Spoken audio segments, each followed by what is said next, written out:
Hi everyone, this is Mr. Moberg, and this screencast is going to answer the question, how can energy be classified? Throughout it, please make sure you take notes, and please ask your teacher if you have any questions. I'm going to be talking about the forms of energy, the factors that influence that energy, and the formulas we use to calculate it. So let's start off with the big question. What is energy? Write this down. It's the ability to do work or make a change. Now that means it's the ability, so it could happen, or it's the change actually happening. And we classify this in two different ways. We have potential energy and kinetic energy. And I'm going to spend some time breaking both those words down.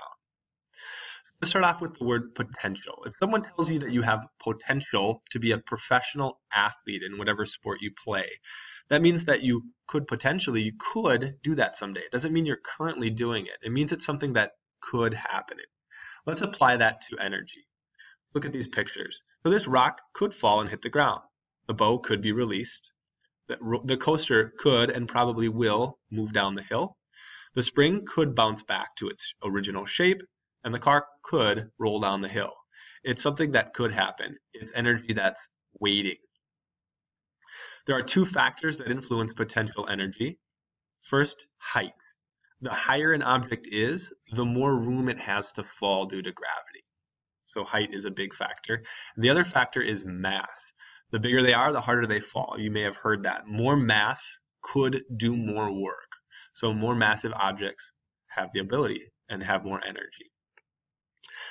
Let's compare in both of these bench presses the potential energy of each. The one on the left here and the one on the right are about the same height. However, the one on the left has much more mass, and the more mass, the more ability to do work, so therefore the more potential. If this person on the left were to drop these weights, it would do much more work and damage than the one on the right. How about this example? We have a penny at the top of the Empire State Building compared to a penny just at ground level. You may have heard before, if someone drops a penny from the top of the Empire State Building, it could potentially kill somebody.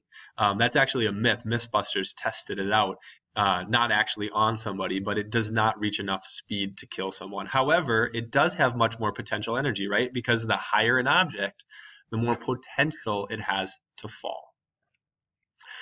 And lastly, let's compare the potential energy of both these kites.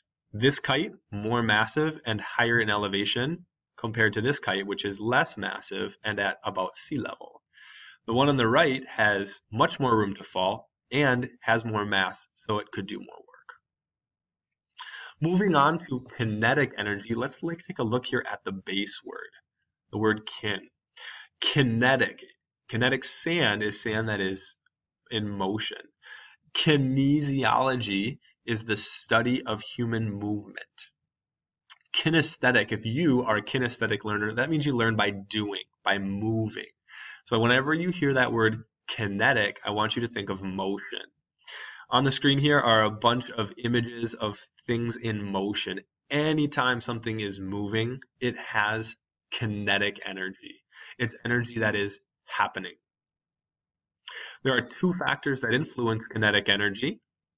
First of all, speed. You see here the bunny on the left is moving at a faster speed than the one on the right.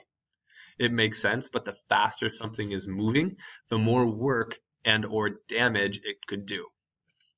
The other factor that affects kinetic energy is mass. The more massive the object, the more work it could do to something. So mass directly affects kinetic energy. Let's take a look at a few examples. So you see here this truck on the screen full of logs, tons of mass, and having a hard time stopping, tons of speed. So this truck has a ton of kinetic energy when you compare it to the cars and these other vehicles that are stopped. More mass. More speed equals more kinetic energy. How about this one? We have Oscar tackling Jim, and we have a football player doing some pretty aggressive tackles to other players. Though this football player in most of these examples is moving at a much higher speed and has more mass than Oscar, therefore more kinetic or moving energy. And lastly, a rock or a boulder falling. The one here on the left, much more mass compared to this little pebble falling on the right. Therefore, the one on the road can do much more damage and has more kinetic energy. The kinetic and potential energy can constantly be shifting and changing back and forth between one and the other. I'll give you an example here. As this roller coaster climbs up the hill, its potential increases and then drastically goes down and turns back into kinetic as it moves through the coaster. So it can go up and down. It can vary depending on where it's at in its motion. You may have heard the unit of calories before when referring to food. That's how much energy is in food. Kilowatts is the amount of energy in electricity. BTUs is referring to the amount of heat energy something can kick out. When we're referring to kinetic and potential energy, we're going to use the unit of joules. It's the unit we are going to use for calculating energy.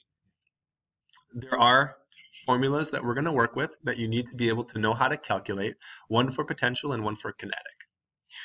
Write this down.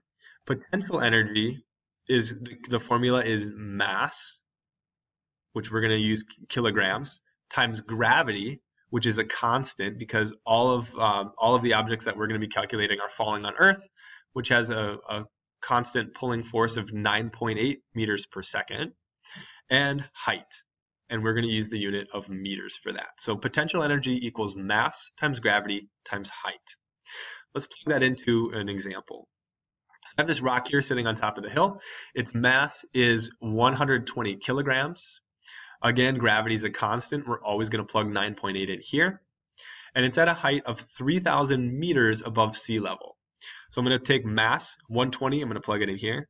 I'm going to take 9.8, plug it in here, and 3,000, and plug it in here. And simply multiply these three numbers together, and I get a number of 3,528,000 joules. Simple enough, calculating potential energy. Just plug the variables into the formula. Then we need to be able to calculate kinetic energy. Kinetic energy equals 1/2 times mass of the object in kilograms times velocity or speed of the object squared. A really important note to make here that many students mistake, you need to follow PEMDAS. Remember in math, PEMDAS, parentheses, exponents, multiplication, division, addition, subtraction. And we'll notice here that the squared is an exponent, which comes before multiplication. So always do your exponents first. In other words, you need to square velocity first before multiplying it by mass and then 1/2. So let's do this in an example. The mass of this horse is 250 kilograms. Simply plug that in here.